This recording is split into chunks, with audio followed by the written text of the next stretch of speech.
इस कार्यक्रम के पुण्यार्चक हैं श्रुत संवर्धक समूह गुरु भक्त परिवार, श्री चंद्रदीप जी आगरा, श्री नितिन काला हैदराबाद, श्री विकास जैन इंदौर, श्री मानस जैन टीकमगढ़, श्री दिनेश जैन अल्ली टीकमगढ़, श्री राजीव जी जैन सहारनपुर, श्री नवीन जी छतरपुर, श्री शिवम श्रेयांश जैन भिंड, श्री उदित जैन तन्मय जैन सहारनपुर, श्री हैप्पी भैया शानगढ़, श्री शशांक जैन आरा बिहार, श्री प्रवीण जैन आगरा, श्री नितिन कासलीवाल औरंगाबाद, डॉक्टर श्री अक्षय जैन, डॉक्टर मनीष बोथरा जयपुर, श्री अक्षत जैन सहारनपुर, श्री आदित्य जैन बेगमगंज मध्य प्रदेश, श्री पदम चंद जी बाकलीवाल, नितेश जी बाकलीवाल, सोनाली जी बाकलीवाल, निर्जरा जी बाकलीवाल, ज्योति बाकलीवाल निवासी Abu Dhabi, doctor Akshay Jaipur, Manish Bothra Jaipur.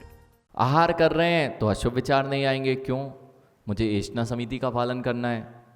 निहार कर रहे हैं वहां भी विचार नहीं आएंगे, क्यों? मुझे अपनी उत्सर्ग समिति का पालन करना है। मैं आहार विहार निहार कहीं भी रहूं, मुझे अपना सजग जीवन जीना है, मेरी इस क्रिया में दोष ना लग जाए। ये जब भाव आ जाएंगे तो कब मैं अशुभ सोच पाऊंगा किसी के बारे में? जब मुझे अहिंसा व्रत का पालन करना है तो मैं किसी के प्रति कैसे भावों को कलुषित कर पाऊंगा? जब ये व्रत अपने अंतरंग में आ जाते हैं तो यही व्रतों को पालने की भावना तभी बनती है जब व्रत अंगीकार किए जाते हैं। इसलिए पंडित जी, अशुभ मन, ये शुभ की प्रवृत्ति जो कही गई है मैं छोड़ दूं? शुभ कहां से? चतुर्थ गुण स्थान से शुभ प्रारंभ होता है, तो वहां व्रत समिति नहीं है, व्रत समिति गुप्ती नहीं है, तो वहां भावों से व्रत समिति गुप्ती है क्या? बिल्कुल नहीं। अभी तो मात्र इतने शुभ परिणाम हैं कि मैंने जो बाहरी चीजों में, विष में भी मुझे अमृत दिखाई दे रहा था, कम से कम विष की वेदना अब मेरे जीवन से चली गई है, वह मिथ्यात्व नाम की वेदना मेरे जीवन से चली गई है। उस परिणामों के आते ही माँ, जिसको बहुत ज़्यादा कष्ट हो जाए ना, वो बालक बैठा हुआ है, बेटा जिस दिन आपके हाथ में लगा था, फ्रैक्चर हो गया ना बेटा, उस दिन बहुत दर्द हुआ था ना, बहुत तीव्र दर्द हुआ था जहाँ पे आपको हाथ में लगी थी, ठीक है ना? और उस समय यदि छोटी मोटी पैर पे चोट लग जाती तो किसका ध्यान आता? हाथ का कि पैर का? हाथ का आता कि ध्यान आता कि पैर का ध्यान आता? हाथ में बहुत तेज दर्द हो रहा था, वेदना किस में ज़्यादा थी? हाथ में ज़्यादा थी। कि पैर में छिल गया था तो कुछ याद आता क्या? मुझे तो वही याद आता है जो हाथ में लगी हुई है। ऐसे ही मैं जिस चीज़ों के प्रति आसक्त होता हूँ तब मुझे वही दिखाई देता है। जीवन में अच्छी चीज़ें भी अथवा बुरी चीज़ें मुझे कुछ दिखाई नहीं देती हैं, मात्र उस चीज़ की वेदना होती रहती है और उसका त्याग कर दिया जाए। ऋषभ, जब आहार करने जाओ, भोजन करने जाओ और लगे कि अब ये मिल जाए अच्छी चीज़, देखो भाव है, और भाव हो जाए, अब तुम्हें जितने 56 भोग रखे हैं एक में स्वाद नहीं आएगा जब तक वो नहीं मिल जाएगी। यानी देखना, इन माँ से पूछो, ये माँ के पास में 50 साड़ी रखी हैं, वो आनंद नहीं दे रही, और अगर ये बाहर से निकल के गई और वहाँ पे एक ज्वेलरी और एक साड़ी दिख गई है, वो 50 साड़ी का आनंद भंग हो चुका है जब तक वह साड़ी ना मिल जाए। यानी देखना ऋषभ, होता कि नहीं, जब तक वह ना मिल जाए, अरे भोजन में नहीं तो बाकी चीज़ों में तो होता ही है कि अरे अभी यहाँ मज़ा नहीं आ रहा, अब इनको देखते हैं, ये नहीं बोल रहे थे, इनकी मिलते हैं। ऋषभ बेटा, जब काम यहाँ पर अच्छा चल रहा है तब बीच बीच में घर की क्यों याद आ जाती है? अब बोलो, अब यहाँ जैसे ही घर की याद आई, अब महाराज जी थोड़ा सा काम है, निकाल के मैं समय निकल के आ जाता हूँ, जैसे ही याद आई यहाँ का आनंद, यहाँ की पढ़ाई, यहाँ में जो आनंद आ रहा था वह भंग। और जिस दिन घर का त्याग कर दिया जाता है तभी आनंद आता है अनागार होने का, जब घर का पूर्ण रूप से त्याग कर दिया जाता है। नहीं तो सफ़ेद वस्त्रों में बैठ के बेटा कितने भी दिन तुम साधना करते रहना, लेकिन पता है जिस दिन याद आएगी उस दिन फ़ोन लगा लेंगे, जिस दिन याद आएगी घर पे उठ के चले जाएंगे, और जिस दिन ये भाव अशुभ में चले गए ना, ऐसे ही जब आपके जीवन में संयम आ जाता है तब ये भाव के लिए कोई स्थान ही नहीं होता है, इसलिए मन कभी जाता ही नहीं है। 56 भोग का जब विकर्ष रखे थे और एक चीज मिल नहीं रही थी, उसके लिए परेशान हो रहे थे, और बाकी 55 का आनंद भंग था। ऐसे ही जीवन में चल रहा है माँ, मैं केवल कुछ चीज़ों के संकल्प विकल्पों के खातिर अपना जीवन पूरा चिंताओं में व्यतीत कर देता हूँ। और जितनी मेरे पास समृद्धता है, देखना चाहिए ऐसे में भंवरलाल जी उन जीवों को जिनके पास कुछ नहीं है। वे भी मुस्कुरा रहे, वे कैसे मुस्कुरा रहे? और जिनके पास कुछ नहीं है ऐसे जीव आपको दिख जाएंगे, कुछ तो होता ही है। फिर भी जिनके पास कुछ नहीं है उनके पास भी कुछ तो होता ही है, कुछ धन संपत्ति वैभव, इसलिए बेचारे खुशी नहीं रहते। आप इसलिए खुशी नहीं रह पा रहे, सब कुछ है लेकिन एक नहीं है। आप इसलिए खुश नहीं रह पा रहे, सब कुछ है कुछ चीज नहीं है, और किसी के पास कुछ चीजें हैं बहुत कुछ नहीं है, तो वो आपसे सुखी भी दिखाई दे रहे हैं लेकिन फिर भी बेचारे दुखी हैं, क्योंकि कुछ चीजें हैं उनके पास में वो दुखी कर रही हैं, और बहुत सारी चीजें नहीं है वे दुखी कर रही हैं। तो बड़ा आनंद किसमें है?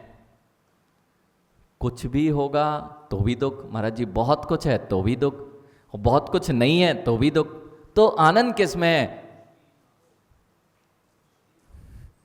अब समझो मनीष, अब समझो ये दिगंबर मुनि का आनंद किसमें है? जिसके पास कुछ होगा वह भी आनंद में नहीं रह पा रहा है, जिसके पास बहुत कुछ है उसके पास भी आनंद नहीं है, जिसके पास कुछ क्या कुछ भी नहीं होता है उसका नाम दिगंबर योगी होता है, इसलिए हमेशा आनंद में रहते हैं। अभिलाषा ही नहीं है कि अंकुर आए, और जिस दिन अभिलाषा कर ली कि ये आगरा से हर्ष आए बेटा, उसी दिन ये मुनिराज कुछ नहीं है मेरे पास, भक्त नहीं है, भक्त मिलना चाहिए, बस तुमने अपना दुख प्रारंभ कर दिया, अपना दुख प्रारंभ कर दिया। अब ये क्या करना है? जैसे ही सीमा कर ली, इसलिए जब भी बैठते हैं साधक अपनी सीमाओं को और नियंत्रित करते जाते हैं। मुझे बाहर से कुछ लेना देना नहीं, क्या हो रहा है मुझे कोई फर्क ही नहीं पड़ता। जब मैं अपने में रहता हूँ, मेरा कक्ष दिखाई देता है और मेरे कक्ष में भी सब कुछ दिखाई देगा, तो फिर आनंद मंग होगा। तो फिर अपने पाटे पे आ जाइए। पाटे पे आए शील सागर जी, तो पाटे के बाद अब पाटे पे भी बहुत सारी चीज़ें रखी थी, कुछ नहीं देखना, ये तो सब चलता रहेगा, मात्र अपने आप को देखना, आनंद जा ही नहीं सकता है। नहीं तो लगेगा गर्मी, नहीं तो लगेगा कि ये कौन आया, इसको बाहर करना है, इसको अंदर करना है। और विकर्ष जब मंच संभालते हो ना बेटा, तो कितनी सारी चीज़ें आपको ध्यान रखनी पड़ती हैं। कोई कुछ भी कह जाए तुम्हारे कान में, बात तो वैसे ही निकालनी पड़ती है, तो क्या करते हो? ठीक है, हाँ सुन ली बेटा, करना पड़ता कि नहीं? कितने लोग आएंगे आपको, कई लोग सुना के जाएंगे उनकी प्रवृत्ति, और कई लोग आशीष ऐसे लोग होते हैं, वो जैसे ही हम लोग प्रवचन में होंगे और वो कान पे आ जाएंगे और बोलना चालू कर देंगे, महाराज ये विषय ले लेना। जगदीश जी ऐसा होता है, एक घटना आपको सुनाते हैं आचार्य भगवान की। ये इन लोगों से आचार्य भगवान बोलते हैं, कभी भी प्रवचन में जाते समय किसी रागी द्वेषी को कान पे मत आने दो, क्योंकि वह तुम्हारे घर की और राग द्वेष की घटनाएं सुनाएंगे। तुम्हें अभी जिनवाणी की गद्दी पे बैठना है, और कहीं अगर संश्लेषता हो गई तो बहुत अनर्थ हो जाएगा। नहीं तो ये क्या चाहते हैं जगदीश जी, आचार्य भगवान के साथ में ऐसा होता है, आचार्य भगवान के साथ में नहीं, जीवों के साथ में ऐसा होता है। यदि भंवरलाल जी की भक्ति हमारे प्रति बहुत अच्छी है, तो ये सोचते हैं मेरे से बड़ा भक्त तो पवन जी कोई है ही नहीं। सत्य ना, ऐसा सोचते हैं। और महाराज जी मेरे हैं, ऐसा ही हुआ आचार्य जी के साथ में। जितने भक्त जाते हैं हिमांशु, सबको लगता है कि मेरे ही आचार्य जी हैं, ऐसा ही हुआ। और एक दिन आचार्य भगवान किसी नगर में पहुँचे, और नगर में पहुँचे और वे जो भक्त थे आशीष, वे आचार्य भगवान के बहुत सालों से बिल्कुल जुड़े हुए थे, जैसे भंवरलाल जी गुरुओं से जुड़े हुए हैं। अब ये जुड़े हुए थे भंवरलाल जी, अब ये पहुँच गए, और जैसे ही जयपुर में आगवानी हुई आचार्य भगवान की, और जयपुर में आगवानी हुई और 50 चौके लगे। अब भंवर लाल जी कह रहे हैं मैंने इतनी भक्ति की है, आज तो गुरुजी मेरे ही आएंगे। अब देखना, आप गुरुजी के भक्त थे या गुरुजी आपके भक्त थे? भंवर लाल जी, आप गुरुजी के भक्त थे कि गुरुजी आपके भक्त थे? आप गुरुजी के भक्त थे, लेकिन अब इनने क्या सोच लिया कि मेरे जैसा भक्त तो है ही नहीं, गुरुजी मेरे ही आएंगे। और इन्होंने क्या पड़गान किया, उस व्यक्ति ने पड़गान किया, उनका बहुत सालों से पड़गान में खड़ा था, वो तो बिल्कुल बैठा था कि आज गुरुजी कहीं जा ही नहीं सकते, और पड़गान ऐसी जगह हो गया जिस व्यक्ति की उससे बनती नहीं थी। अब देखो, बे तो ऐसे उखड़ पड़े, ऐसे उखड़ पड़े, मेरे दुश्मन के यहां जा सकते हैं, मेरे यहां नहीं आ सकते, मेरे दुश्मन के यहां जाने चले गए, मैं पूरा जीवन लगा दिया नवनीत, पूरा जीवन मैंने भक्ति में लगा दिया, मेरे नहीं आए, मेरे दुश्मन के यहां पकड़ गए और आग बबूला हो गए। और जब तक आहार वाहार देने की तो बात ही नहीं, आहार देने भी नहीं गए, पड़गान हुआ, वे कहीं और चले गए, और जैसे ही आहार होके निकले आचार्य के पास पहुंच गए। आचार्य आपने अच्छा नहीं किया। आचार्य ने अच्छा नहीं किया? क्या अच्छा नहीं किया? कहते हैं आप हमारे दुश्मन के हार करने चले गए। आचार्य मुस्कुराए, बोले बेटा तुम्हारा दुश्मन हो सकता है, मेरा कौन सा दुश्मन है? आप अपने विचारधारा में मिलान नहीं खा रहे थे, तो तुमने अपने गुरु को भी अपने पक्ष में रख के उसका दुश्मन बना दिया कि आप मेरे विपक्ष वाले के यहाँ चले गए, मेरे पक्ष में आना था, आप मेरे विपक्ष वाले के यहाँ हार कहने से करने चले गए। आप अपने राग देशों में अपने गुरु को भी लपेट लेते हो और कहते हो कि वह मेरे विपक्ष में चले गए, और अपनी संक्लेश था उन पर थोप देते हो। अरे ज्ञानी, गुरु के लिए तो सारी संपूर्ण समाज एक में एक होती है ना, जो लेके आया वह भक्त है। नहीं तो हो सके आप बिहार करके लाए तो कहो कि हमारी तो जगदीश जी से नहीं बनती है। महाराज जी, आप इनको आशीर्वाद मत दो, हम लेके आए आपको, हम लेके आए आपको।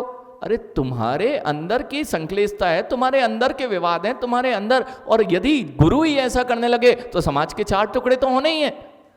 गुरु तो यही बताएगा, जैसे भंवर लाल जी मेरे लिए हैं वैसे ही जगदीश जी मेरे लिए हैं। अब आपको भिन्नता खड़ी करने की जरूरत नहीं है, अपने परिणामों को संभालने की आवश्यकता है। मैं सबको एक कर दो, तब तो भाव सुंदर होंगे, और हम अपने राग द्वेष में गुरु में ही उनसे ही भेद करने को कह दें, तो अभी हम सीख नहीं रहे हैं, गुरु को सिखाने के लिए बैठे हैं। नवनीत, ऐसा हो जाता है, यदि मैंने अंकुर से बात कर ली है तो हर्ष सोच रहा है कि मेरे से नहीं देख रहे, इनसे बड़ा देख रहे हैं। बेटा, गुरु एक समय में एक से बात कर पाएगा, इसका अर्थ ये नहीं है कि उसके प्रति प्रीति है। एक समय में यदि किसी को आशीर्वाद दिया और तुम्हें देख नहीं पाए, राजन जी, अगर नहीं देख पाए तो लोग ये सोचते हैं अरे ये तो गुरुजी कैलाश जी इन्हीं के हैं, इन्हीं से बोलते हैं। बेटा, गुरु के मन में ये नहीं होता है, लेकिन एक तुम्हारी बुद्धि में, क्योंकि वह अंकुर तुम्हें अच्छा नहीं लग रहा था इसलिए तुम उसके बारे में अशुभ सोच सकते हो, लेकिन सारे के सारे जितने होते हैं सबके प्रति एक भाव होता है। और यदि गुरु की सुन ली जाए, यानी गुरु की दृष्टि से जीना सीख लिया जाए। सत्य बताएं आशीष, हम जरूर बोलते हैं लेकिन आप जी नहीं पाते। एक बार जैसा गुरुओं ने कहा है, परम गुरुओं ने और अपर गुरुओं ने, रमेश पंडित जी, परम गुरुओं ने अपर गुरुओं ने, मैं सारी चीजें आपको बता देता हूं। यदि इस अनुसार चलने लगोगे ना बेटा आदित्य, तो कभी चिंता नहीं हो सकती। गुरु जैसा बोले बस करके देख लो। ऐसे ही जो हमारे परम गुरुओं ने कहा है, चारित्र संयम, बेटा करके तो देखो, जो परम आनंद आएगा ऐसा आनंद कभी नहीं आ सकता। जो बोले बस ठीक है यही करना है, बाकी मुझे अपना दिमाग लगाना ही नहीं है, क्योंकि आपकी दृष्टि में राग द्वेष खड़ा है, आपकी दृष्टि में आप अपने आप को सोच पाते हैं, और गुरु की दृष्टि में सबका कल्याण निहित है और सब में तुम भी आते हो, और जैसे ही तुम आते हो सबका आनंद और सुख चाहते हैं, और जैसे आप बोला वैसा कर लिया आदित्य, बस जीवन में अब कभी दुख आ ही नहीं सकता। क्योंकि गुरु की दृष्टि, आचार्य भगवान हमेशा कहते हैं गुरु बुद्धि विशेषता। देख लो स्वयं आचार्य विशुद्ध सागर जी को। भवनलाल जी, आज पूरे जगत में एक आचार्य विशुद्ध सागर जी महामुनिराज की जय जयकार क्यों हो रही है? बड़े भी हो गए तो कभी गुरु की आज्ञा की अवहेलना नहीं की, जैसा कहा वैसा करने आज भी तैयार मिलते थे। इसलिए गुरु बुद्धि विशेषता, जैसा गुरु कह रहा है वैसा करते जाओ, अपने आप शिखर क्या ऊंचाइयां आपके पास में ही होंगी। वंश बेटा समझ में आ रहा है? बस जो बोला है वैसा जीवन उस दिशा में सोचना। अब गुरु ने ऐसा क्यों बोला, ऐसा क्यों करना, ये सोचा तो फिर तुम्हारा कल्याण नहीं होगा। गुरु ने यदि कुछ कहा है बस अब उस दिशा में, क्योंकि ये गुरु जो हैं इनको तुम्हारे से कुछ लेना देना नहीं है, मात्र सोचेंगे तो आपकी भली। आपको लग रही है कि आपकी भलाई नहीं सोच रहे, उसको स्थान दे रहे, नहीं बेटा, यही भलाई है कि हम अपने अंदर के इन संकल्प विकल्पों को त्याग कर दें और अंतरंग में विशुद्धि की धारा बहने लग जाए, किसी को किसी से बैर नहीं। यही तो हम सीख रहे हैं, और हम ही अपने आप में बैर कर रहे थे और उसका साथ दे रहे हैं, हमारा साथ नहीं दे रहे। ऐसी बुद्धि को छोड़ दो, यही तो गुरु कह रहे हैं। और जैसे ही छोड़ोगे वह भी तुम्हारा साथी और सारे जगत तुम्हारा साथी, फिर आनंद लूटो सबके साथ रहने का। बात समझ में आ रही है अखिलेश? बहुत बड़ा विद्या है। बस इसके लिए जहां पवन जी अपनी बुद्धि लगाई, बस काम खराब हुआ। अपनी बुद्धि जैसे ही प्रवेश की तुम्हें राग द्वेष खड़े होंगे, अशुभ होगा।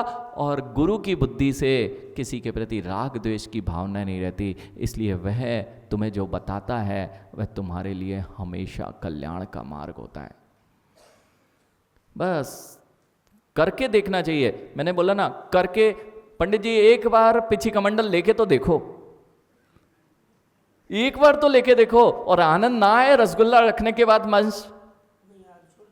वंश आनंद ना आए रसगुल्ला रखने के बाद सोते में भी आनंद आएगा कि नहीं? ऐसा ही कह रहे हैं, चारित्र और जो सील संयम आदि है इनका पालन करके तो देखो।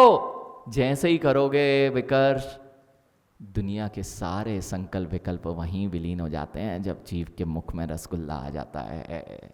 इस कार्यक्रम के पुण्यार्जक थे शुद्ध संवर्धक समूह गुरु भक्त परिवार, श्री चंद्रदीप जी आगरा, श्री नितिन काला हैदराबाद, श्री विकास जैन इंदौर, श्री मानस जैन टीकमगढ़, श्री दिनेश जैन अल्ली टीकमगढ़, श्री राजीव जी जैन सहारनपुर, श्री नवीन जी छतरपुर, श्री शिवम श्रीयांश जैन भिंड, श्री उदित जैन तन्मय जैन सहारनपुर, श्री हैप्पी भैया शानगढ़, श्री शशांक जैन आरा बिहार, श्री प्रवीण जैन आगरा, श्री नितिन कासलीवाल औरंगाबाद, डॉक्टर श्री अक्षय जैन, डॉक्टर मनीष बोथरा जयपुर, श्री अक्षत जैन सहारनपुर, श्री आदित्य जैन बेगमगंज मध्य प्रदेश, श्री पदम चंद जी बाकलीवाल, नितेश जी बाकलीवाल, सोनाली जी बाकलीवाल, निर्जरा जी बाकलीवाल, ज्योति बाकलीवाल निवासी Abu Dhabi, doctor Akshay Jaipur, Manish Bothra Jaipur.